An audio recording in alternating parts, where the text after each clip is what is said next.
Hello, I'm Duke Antczak reporting with the OMS News Network for today's NASCAR update. On the script today is all about Hendrick Motorsports in 2021, changes, drivers, and what kind of successes can we anticipate. Let's get into it. First, let's think about the changes. Jimmie Johnson retired at the end of the 2020 season, leaving the team after driving the 48 car for 18 years. He is one of the best drivers probably ever, and winning 83 races and 7 championships during his tenure is not anything to be ashamed of. But this year, he opened up a seat for a new driver coming on the team, Kyle Larson. Kyle drove the Chip Ganassi Racing number 42 and outperformed that car weekly since 2014. He won't be driving Jimmie's iconic number 48, though. He will take over a classic look at Hendrick Motorsports by driving the number 5 car that hasn't seen the track since 2017. Alex Bowman, who is the driver of the 88 car since 2017 at Hendrick, will take over the number 48.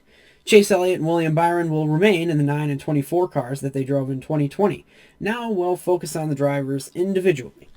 William Byron, the driver of the number 24, will be moving into his 4th Cup Series season with this team and coming fresh off his first ever win in the Cup Series this past season at Daytona.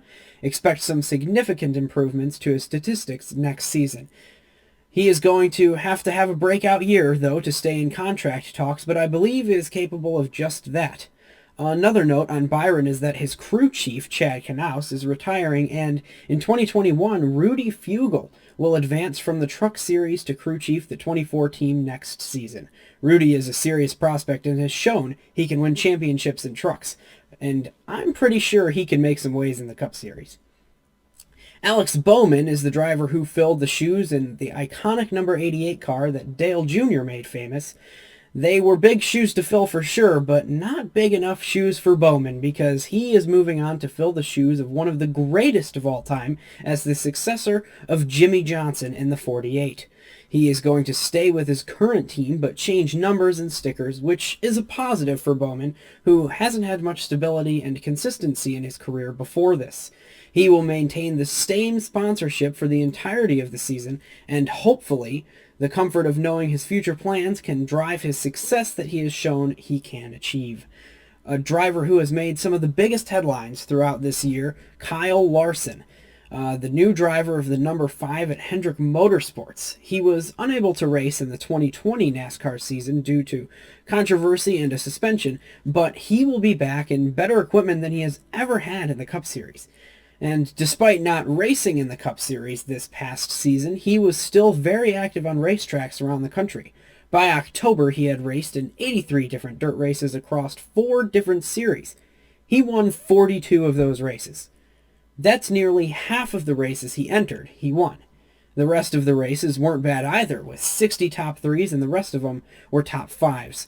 Kyle Larson is a driver worth getting excited about, and now he is in the best equipment he has ever had. Dare I say, he is a championship contender?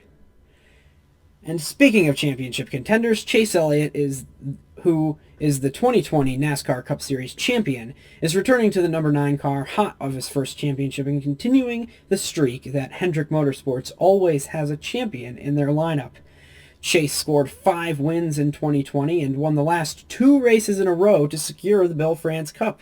The last time a driver had to win the final 2 races to win the championship, and actually did it, was Kevin Harvick in 2014. Since then, Harvick has gone on to be a championship contender each season, make the Final Four 4 more times, got 30 wins, and he is still a favorite every season. Chase Elliott in the 9 car has the potential to do something very similar in the coming years. Something worth mentioning about this Hendrick lineup also is the age. Kyle Larson will be the oldest driver on the team at age 26. They're all very young drivers with likely 20 years of racing left in them if all goes right. This could be a huge leap in competition for Hendrick Motorsports, and it can make this team possibly the strongest team in NASCAR. Thanks for tuning in to today's NASCAR update. Make sure you tune in next time because there are some rumors that the race at Auto Club will be replaced with the Daytona Road Course in 2021, and you won't want to miss hearing about that. So make sure to follow me on Twitter at Team Duke Antczak because that's where you'll hear the news first. Thanks again for watching the OMS News Network. I'm Duke Antczak, and I hope you have a fantastic rest of your day.